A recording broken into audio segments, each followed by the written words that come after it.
भारत ने पाकिस्तान की 8 मिसाइलें गिराई हैं। बड़ी खबर का रुख करेंगे। जम्मू एयरपोर्ट पर गिराई हैं मिसाइलें और पाकिस्तान की तरफ से दागी गई मिसाइल। जम्मू एयरपोर्ट पर रॉकेट से हमला हुआ। जम्मू के आरसपुरा सेक्टर में सायरन बजा है। पूरे जम्मू में ब्लैकआउट किया गया। लोगों को घर में रहने की हिदायत दी गई है। जम्मू में धमाकों की आवाज भी सुनाई दी है। टोटल टीवी के एसिड एडिटर प्रदीप कुमार हमारे साथ जुड़ेंगे। हम उनसे पूरी अपडेट लेंगे इस खबर पर। लेकिन अब जो स्थिति है वो और ज्यादा गंभीर होती जा रही है। दोनों देशों के बीच तनाव बढ़ता जा रहा है। जम्मू में एयर स्ट्रिप पर हमला हुआ। राजस्थान के सभी जिलों में ब्लैकआउट किया गया है। भारत सरकार की पूरी नजर है। लगातार बैठकों का दौर जारी है। अंतर्राष्ट्रीय स्तर पर पाकिस्तान की हिमाकत, पाकिस्तान की पोल पट्टी खुलकर रख गई है। प्रदीप कुमार टोटल टीवी के एसिड एडिटर हमारे साथ जुड़ गए हैं ज्यादा जानकारी के लिए। प्रदीप, जानना चाहेंगे, जम्मू ब्लैकआउट किया गया है, पाकिस्तान ने हमला किया है, रॉकेट गिराए हैं, क्या कुछ जानकारी मिसाइलों से जो हमला हुआ है? ये ताजा इंफॉर्मेशन मिली है कि जम्मू में पाकिस्तान ने ड्रोन से हमला करने की कोशिश की, लेकिन भारतीय एयर डिफेंस सिस्टम ने उसको नाकाम कर दिया। तो पाकिस्तान का ये ड्रोन हमला नाकाम साबित हुआ है। पाकिस्तान ने जम्मू एयरपोर्ट को निशाना बनाते हुए ड्रोन हमला किया, ये जानकारी मिली है। और भारतीय एयर डिफेंस सिस्टम ने ड्रोन मार गिराए। पूरे जम्मू में ब्लैकआउट किया गया है। तो पाकिस्तान की ओर से ये कोशिश की गई, लेकिन इसका एयर डिफेंस सिस्टम ने बखूबी बचाव किया। आज जिस तरीके से लाहौर में एयर डिफेंस सिस्टम को तबाह किया गया भारत की ओर से, तो बौखलाया हुआ है पाकिस्तान। और कहीं न कहीं जब आज शाम प्रेस कॉन्फ्रेंस की गई विदेश मंत्रालय में, विदेश सचिव विक्रम मिस्री ने साफ किया, आगाह किया कि भारत का जो एक्शन है वो आतंक के खिलाफ है, लेकिन भारत के एक्शन के खिलाफ जिस तरीके से पाकिस्तान ये भारत के ऊपर हमला करने की कोशिश कर रहा है, इसका उचित जवाब दिया जाएगा, ये आगाह किया गया था। साथ ही पाकिस्तान के जो खास तौर से ये कोशिश की गई भारतीय शहरों को निशाना बनाने की, उनके जब मलबा बरामद हुआ है उसका भी हवाला दिया गया था कर्नल सोफिया कुरैशी की ओर से। इसके अलावा विंग कमांडर व्योमिका सिंह की ओर से जो प्रेस कॉन्फ्रेंस की गई। लेकिन जो जम्मू में ताजा कोशिश की है पाकिस्तान ने, वो एयरपोर्ट को निशाना बनाने की कोशिश की है, लेकिन कामयाबी नहीं मिली। और इसके जवाब में भारतीय एयर डिफेंस सिस्टम ने ये हमला नाकाम कर दिया, ड्रोन मार गिराए गए हैं। इसके अलावा ये जानकारी मिली है कि जो केरन सेक्टर है वहाँ पर भारी गोलाबारी हुई है। कुपवाड़ा का केरन सेक्टर, जहाँ पर सेना जवाब दे रही है, भारतीय सेना पाकिस्तान को मुंहतोड़ जवाब दे रही है। तो आज भी हालात ऐसे ही हैं, यानी अब पाकिस्तान जिस तरीके से कोशिश कर रहा है बौखलाया वो पाकिस्तान पलटवार करने की, उसको जवाब दिया जा रहा है। और भारत की ओर से माकूल जवाब दिया जाएगा, उचित जवाब जैसा वो चाहता है ऐसा जवाब दिया जाएगा, ये भारत ने पहले ही साफ किया है। तो कहीं न कहीं एक बड़ा एक्शन भारत का वो जारी है। आप बिल्कुल प्रदीप जी। और जम्मू एयरपोर्ट पर जिस तरह से पाकिस्तान ने रॉकेट से हमला किया है, आरसपुरा सेक्टर में सायरन भी बजा है, ब्लैकआउट भी किया गया है, यानी अब स्थिति और गंभीर होती जा रही है। दोनों देशों के बीच और ज्यादा तनावपूर्ण युद्ध अब और आगे बढ़ता नजर आ रहा है। देखिए, पाकिस्तान ने फिर मुंह की खाई है। जम्मू एयरपोर्ट पर हमले की नाकाम कोशिश हुई है और भारत के S-400 ने इसकी 8 मिसाइलें मार गिराई है, जानकारी मिली है। औपचारिक जानकारी साझा की जाएगी, लेकिन जब भी इस तरह के हालात होते हैं और जिस तरीके से बौखलाया हुआ पाकिस्तान कोशिश कर रहा है कि वो भारत को चोट दे, जिस तरीके से आतंक पर भारत ने करारी चोट मारी है पाकिस्तान के अंदर, जिस तरीके से एयर स्ट्राइक की गई और उसके बाद बौखलाया हुआ पाकिस्तान यहाँ पर कहीं न कहीं कोशिश कर रहा है कि इस हमले की जवाब देने की कोशिश कर रहा है। लेकिन भारत ने साफ किया था कि उसकी जो एक्शन था वो आतंक के खिलाफ था, आतंक के खिलाफ कार्रवाई हुई है। पहलगाम में जो निर्दोष नागरिकों को निशाना बनाया गया पाकिस्तान प्रायोजित आतंकवाद के जरिए, उसका जवाब दिया गया है। आज विदेश सचिव विक्रम मिस्री ने एक बात पर विशेष जोर दिया, और ये गठजोड़ जो बना हुआ है सेना का और आतंकवादियों का, जिस तरीके से एयर स्ट्राइक के बाद वो जनाजे में शामिल होते हैं, वो तस्वीर भी उन्होंने वहां पर दिखाई और अंतर्राष्ट्रीय समुदाय को आगाह किया। साथ ही TRF जो इस हमले के पीछे, जिसने इस आतंकी हमले की जिम्मेदारी ली थी, उस पर बैन नहीं लगाया पाकिस्तान ने, UN में उसका विरोध किया, ये भी हवाला दिया गया। तो पाकिस्तान की कारगुजारी और जो झूठ उसका शुरू हुआ था, झूठ की बुनियाद पर पाकिस्तान बना है। ये उन्होंने कहा। उन्होंने ये भी हवाला दिया कि 1947 में जिस तरीके से कबायली के जरिए उनकी फौज वहां पर आई जम्मू कश्मीर में, उन्होंने यूएन तक से झूठ बोला था, तो झूठ की बुनियाद पर खड़ा है पाकिस्तान, उसका कोई अस्तित्व नहीं है। ये वार किए गए, तो अब इसका जवाबी वार हमला का पलटवार भारत की ओर से किया जा रहा है और बौखलाया हुआ पाकिस्तान कोशिश कर रहा है कि वो यहाँ पर हमला करे, लेकिन उसको नाकाम किया गया है। तो ये एक बड़ी जानकारी, जम्मू में जो एयर स्ट्रिप है उस पर बम गिराने की कोशिश यहाँ पर की गई थी, लेकिन उसको नाकाम किया गया और जो ड्रोन वहाँ पर आए थे पाकिस्तानी, उनको मार गिराया है एयर डिफेंस सिस्टम ने। बखूबी भारत की ओर से ये जोरदार जवाब दिया है। अब बिल्कुल प्रदीप जी, और जवाब भारत बखूबी दे भी रहा है और आगे भी देता रहेगा। भारत की तरफ से ये बात जरूर स्पष्ट की गई है कि आतंकी ठिकानों को निशाना बनाया गया है हमारे द्वारा। हमने भारतीय सेना ने कभी भी पाकिस्तानी सेना को टारगेट नहीं किया, सिविलियंस को टारगेट नहीं किया, लेकिन इस तरह से भारतीय सिविलियंस को टारगेट करना, आज हमने देखा पुंछ में गुरुद्वारे को निशाना बनाया जाना, 16 भारतीयों की, निर्दोष भारतीयों की मौत हो जाना, कहीं ना कहीं इस बात की तरफ इशारा भी करती कि पाकिस्तान के इरादे नापाक थे, हैं और रहेंगे। ये जो हमले हैं इस बात को बताते हुए अंतर्राष्ट्रीय पटल पर भारत की मजबूती को भी दर्शाते हैं, क्योंकि भारत बार बार ये कहता रहा है। आज विदेश मंत्री एस जयशंकर ने भी इस बात को कहा कि हम युद्ध को आगे नहीं बढ़ाना चाहते, शांति का प्रतीक है भारत, हमेशा से शांति और सद्भावना के साथ चला है। लेकिन जिस तरह से पाकिस्तान हिमाकत कर रहा है, तो पर्दे के पीछे कुछ और भी है पाकिस्तान के साथ, कोई और विदेशी कंट्रीज भी हैं, OIC भी है। क्या कोई इस तरीके की जानकारी मिल पा रही है? चाइना का क्या बैक सपोर्ट है? देखिए, बहुत सवाल आपने उठा दिए हैं सौरभ, लेकिन अंतर्राष्ट्रीय कूटनीति और उसका जो जवाब दिया जा रहा है भारत की ओर से, वो बहुत सधे हुए अंदाज में, और ये भी बिल्कुल साफ है कि जिन देशों का आप जिक्र कर रहे हैं, कोई छिपी हुई बात नहीं है। उनका पाकिस्तान को शह है, पाकिस्तान को समर्थन रहा है, लेकिन भारत ने ये तमाम चीजें भापने के बावजूद अपने आत्मरक्षा के लिए और अपने देश के नागरिकों की जवाबदेही के लिए एक बड़ा ऑपरेशन सिंदूर लॉन्च किया और उसमें आतंकी ठिकाने पर जो वार किया है, पाकिस्तान की बौखलाहट सामने आई है पूरी दुनिया के सामने। तो ये बेनकाब हुआ है पाकिस्तान, यानी एक तरफ पाकिस्तान आतंकवाद को संरक्षण देता है, पनाहगार बना हुआ है, उसके यहाँ पनप रहे आतंकी जिस तरीके से आतंकी हमलों में शामिल रही हैं, तो आखिर भारत कब तक ये आतंकी हमले झेलता रहे, ये बड़े सवाल है। अंतर्राष्ट्रीय समुदाय को ये समझना होगा, ये आतंक जो पाकिस्तान परस्त आतंक है, उससे न सिर्फ भारत बल्कि पूरी दुनिया के लिए खतरा है, और इसी खतरे का असर मुंबई अटैक में देखा गया, जहां विदेशी भी इस हमले का शिकार बने थे,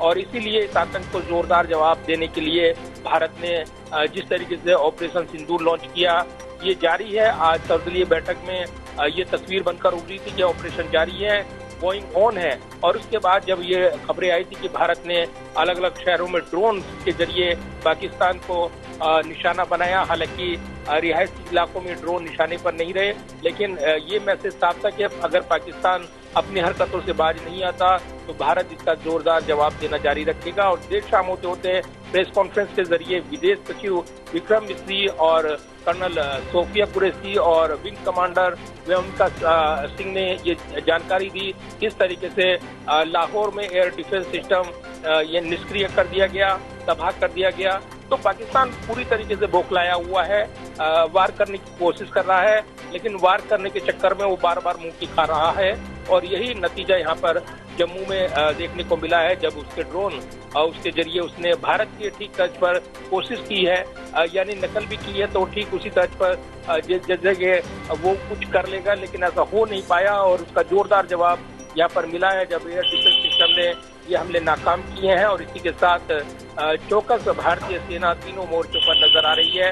पाकिस्तान की ओर से किसी भी तरह के हरकत का माकूल जवाब दिया जाएगा, ये सेना पहले ही साफ कर चुकी है। बिल्कुल प्रदीप जी, और इस बीच दर्शकों को ये भी बता दें कि पाकिस्तान की तरफ से 8 मिसाइलें दागी गई हैं और भारत की S-400 सिस्टम ने 8 मिसाइलें एयर में ही सक्रिय कर दी, निष्क्रिय कर दी। जो सक्रिय मिसाइलें आई थी उन्हें निष्क्रिय कर दिया है S-400 ने, और पाकिस्तान को मुंहतोड़ जवाब दिया है। पाकिस्तान हालांकि बड़ी हिमाकत करना चाहता था, इन मिसाइलों के जरिए बड़ा नुकसान भारत का करना चाहता था। तुरंत ही जम्मू में धमाकों की आवाज़ जैसे सुनाई दी, रॉकेट्स दागे गए पाकिस्तान के द्वारा।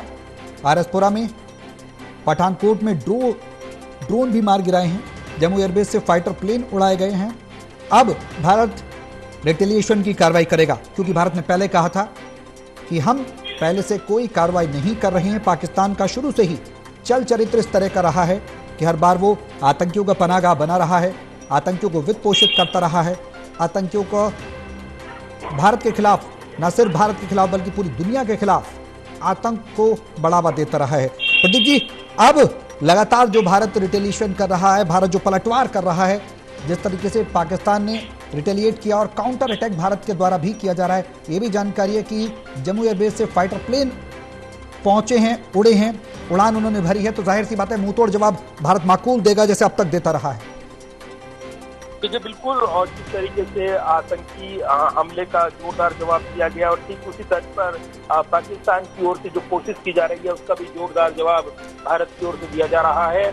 और ये भी साफ हुआ है कि भारत के अवंतीपुरा, श्रीनगर, जम्मू, पठानकोट, अमृतसर, कपूरथला, जालंधर, लुधियाना, आदमपुर, भटिंडा, चंडीगढ़, नल फलोदी, उत्तरलाई और भुज सहित उत्तरी और पश्चिमी भारत के कई सैन्य ठिकानों पर हमला करने की कोशिश पाकिस्तान की ओर से की गई थी, जो कि भारत की कार्रवाई के बाद, लेकिन ये हमले नाकाम कर दिए गए। आज इसकी जानकारी दी गई और ये भी बताया गया कि किस तरीके से लाहौर में जो एयर डिफेंस सिस्टम था वो निष्क्रिय कर दिया गया पाकिस्तान का। तो बौखलाया हुआ पाकिस्तान पलटवार करने की कोशिश कर रहा है, लेकिन भारतीय सेना ने S-400 सुदर्शन चक्र जो एयर डिफेंस मिसाइल सिस्टम है उसके जरिए पाकिस्तान के मंसूबों को धराशायी कर दिया है। और इसी के साथ लगातार जो सीज फायर वायलेशन पाकिस्तान की ओर से किया जा रहा है उसका भी सेना जोरदार जवाब दे रही है। तो सेना के तीनों मोर्चों पर एक जबरदस्त मोर्चाबंदी इस वक्त देखने को मिल रही है।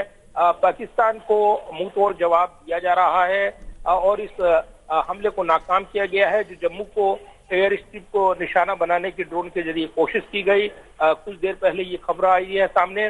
तो ये निश्चित तौर पर अभी आधिकारिक बयान की प्रतिक्रिया रहेगी, लेकिन ये पूरा घटनाक्रम जिस तरीके से बदल रहा है ये दिखाता है कि कहीं ना कहीं पाकिस्तान सुधरने के लिए तैयार नहीं है, मानने के लिए तैयार नहीं है और अब उसको एक बड़ा सबक सिखाने की जरूरत हो सकती है, रक्षा विशेषज्ञ ये कहते हैं, क्योंकि कहीं ना कहीं इसके पीछे शह है उन देशों की जो उसको रसद देते हैं या फिर रक्षा सहयोग कर रही हैं। तो ये ऐसे बड़े सवाल हैं कि ये जो पूरी जो लड़ाई आतंक के खिलाफ भारत ने शुरू की है ये किस अंजाम तक पहुंचेगी, फिलहाल अंदाजा नहीं लगाया जा सकता। बिल्कुल प्रदीप जी, अब ऐसे में कई सवाल खड़े हो जाते हैं। जिस तरह से एक के बाद एक हमले पाकिस्तान कर रहा है, हालांकि उसके हर हमले का भारत मुंहतोड़ जवाब दे रहा है, उसका कोई हमला भी सफल नहीं हो पाया और भारत पूरी तरह से प्रिजर्वेंस दिखा रहा है, अपनी दृढ़ता दिखा रहा है और इस बात को पहले भी भारत अंतर्राष्ट्रीय स्तर पर उठाता रहा है।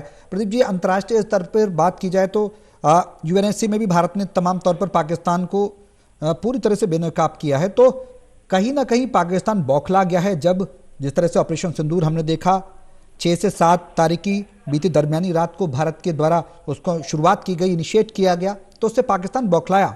कई आतंकी, बड़े आतंकी उसमें मारे गए। आतंकी अब्दुल रऊफ अजहर भी मारा गया जो कि कंधार प्लेन हाईजैक का बड़ा मास्टरमाइंड था। तो कहीं ना कहीं उसके बाद उसके जनाजे में, आतंकियों के जनाजे में पाकिस्तानी सेना का पहुंच जाना और भारत का उसको अंतर्राष्ट्रीय पटल पर पूरी तरह से पदार्पण करना, इससे भी बौखलाहट निकलकर सामने आ रही है कि अब दुनिया को पता है कि आतंकवाद पोषित है और अंदरूनी स्तर पर भी पाकिस्तान आतंकवाद को बढ़ावा दे रहा है। देखिए, आपने इतना लंबा सवाल पूछा है सौरभ, और इसका जवाब अगर देखें तो निश्चित तौर पर यह कहा जा सकता है कि पाकिस्तान की बौखलाहट जो है इस कदर तक बढ़ गई है कि उसको अच्छा या बुरा सोचने की फुर्सत नहीं है या उसको समझ नहीं है, क्योंकि उनके राजनेता जिस तरीके से बयान दे रहे हैं, उनका नेतृत्व जिस तरीके से इन हमलों के बाद बौखलाया हुआ है, तो ये तो होना ही था और इस तरह की प्रतिक्रिया मिलनी ही थी, इसमें कोई नई बात नहीं है। लेकिन जहां तक भारत के एक सक्षम और एक त्वरित तीव्रता की बात है, भारत ने उसका जोरदार जवाब दिया है। चाहे वो कल जिस तरीके से पुंछ सेक्टर में पाकिस्तान की ओर से निशाना बनाया गया, उसका जोरदार जवाब रहा हो, या फिर जिस तरीके से जो एयर डिफेंस सिस्टम को नेस्तनाबूद किया गया वहां पर लाहौर में, और उसका असर भी देखने को मिला क्योंकि अलग अलग ड्रोन के जरिए भारत ने जोरदार जवाब दिया। तो ये जरूर है कि भारत अभी तक ये कह रहा है कि उसकी जो कार्रवाई है वो आतंक के खिलाफ है, लेकिन ये कार्रवाई जो हुई है उसके बाद पाकिस्तान बौखलाया हुआ है, कोशिश कर रहा है कि वो कुछ चोट पहुंचाए, लेकिन ऐसा हो नहीं पा रहा है और इसलिए उसके पलटवार में वो खुद चोटिल हो जा रहा है। फिलहाल अंतर्राष्ट्रीय समुदाय की नजर बनी हुई है। इस बीच यूरोपीय यूनियन की ओर से ये बयान आया कि वो भारत के साथ समर्थन में आतंकवाद के खिलाफ इस लड़ाई में, इसके अलावा अन्य देश पहले ही कूटनीतिक तौर पर समर्थन दे चुके हैं और भारत की इस कार्रवाई को वो सही ठहरा रहे हैं। भारत ने अभी तक बेहद संयम दिखाया है, अपनी कार्रवाई को केवल आतंकवाद के खिलाफ कार्रवाई तक सीमित रखा है, लेकिन अगर पाकिस्तान नहीं सुधरता है या फिर वो इसको आगे बढ़ाना चाहता है तो ये फैसला उसका होगा। भारत उसका जवाब जोरदार देगा, ये साफ किया गया है। आज जब प्रेस कॉन्फ्रेंस हुई तब विदेश सचिव विक्रम मिस्री ने साफ कर दिया कि वो जैसी प्रतिक्रिया चाहता है भारत उससे ज्यादा जोरदार प्रतिक्रिया देने के लिए तैयार है। अब बिल्कुल प्रदीप जी, भारत लगातार डिफेंसिव मोड में है, अटैकिंग मोड में भी है, लेकिन अटैकिंग मोड में अगर देखा जाए तो भारत तब है जब पाकिस्तान का रिएक्शन वो देख रहा है, पाकिस्तान को समय भी दे रहा है। अंतर्राष्ट्रीय स्तर पर भी भारत लगातार ये कहता रहा है कि हम शांति के पक्षधर हैं, हम युद्ध को बढ़ाना नहीं चाहते हैं। यानी कहीं ना कहीं अंतर्राष्ट्रीय स्तर पर समर्थन भारत को मिल रहा है, वो इस बात की तस्दीक कर रहा है कि भारत का जो एक क्लियर मैसेज है कि वो अशांति नहीं चाहता, शांति की स्थापना चाहता है, युद्ध नहीं चाहता पाकिस्तान से, लेकिन पाकिस्तान लगातार कर रहा है। ऐसे में अंतर्राष्ट्रीय स्तर पर भी बड़ा दबाव अब पाकिस्तान पर बनाया जा सकता है यूएनएससी के माध्यम से, और फॉरेन कंट्रीज के माध्यम से बात की जाए तो रशिया की, अमेरिका पहले भी कह चुका है कि अगर भारत और पाकिस्तान में युद्ध और ज्यादा तीव्र होता है, बढ़ता है, तो हम भारत के साथ खड़े हैं। रशिया भी कह चुका है, जर्मनी भी कह चुका है, जापान भी कह चुका है, इटली भी कह चुका है, तो इजराइल भी ये बात कह चुका है कि भारत आतंकवाद के खात्मे को लेकर आगे बढ़े, हम साथ हैं। तो भारत पर कहीं ना कहीं अंतर्राष्ट्रीय समर्थन बड़े व्यापक स्तर पर मिलेगा और पाकिस्तान को कहीं ना कहीं और ज्यादा नुकसान आने वाले समय में हो सकता है। अगर नहीं संभलता है तो अभी भी समय है, संभलना होगा पाकिस्तान को। देखिए, पाकिस्तान सुधरने के लिए तैयार नहीं है और इसमें कोई नई बात नहीं है। और ये अंतर्राष्ट्रीय दबाव की बात करें तो उनकी नजर इस पूरे क्षेत्र में जो तनाव बनकर हो रहा है उस पर लगी है। अपने अपने सबके हित हैं, अपने अपने क्लेम है, लेकिन भारत ने साफ कर दिया कि वो इस बार आतंकवादियों को पनाहगाह देने वाले किसी भी जो शख्सियत है या देश है उसको छोड़ेगा नहीं, और इसी मंसूबे के साथ ये ऑपरेशन अंजाम दिया गया है। तो पूरी सोच समझने के बाद, और क्योंकि जिस तरीके से निर्दोष नागरिकों को भारत के निशाना बनाया गया और आतंकियों ने धर्म पूछकर उनको निशाना बनाते हुए गोलियां मारी, ये पूरी दुनिया ने देखी है। तो आज ये दुनिया जो आतंक का जो चेहरा उन्होंने वहां पर देखा है, अब भारत का रौद्र रूप देख रहे हैं, क्योंकि भारत ने आतंक को जवाब दिया। अभी अभी जानकारी मिली है सौरभ की पठानकोट एयरबेस में भी सायरन बजा है और जो हल्का सुजानपुर है वहां पर ड्रोन दिखाई दिए हैं। आर्मी ने ड्रोन के ऊपर फायरिंग की है, ये जानकारी मिली है।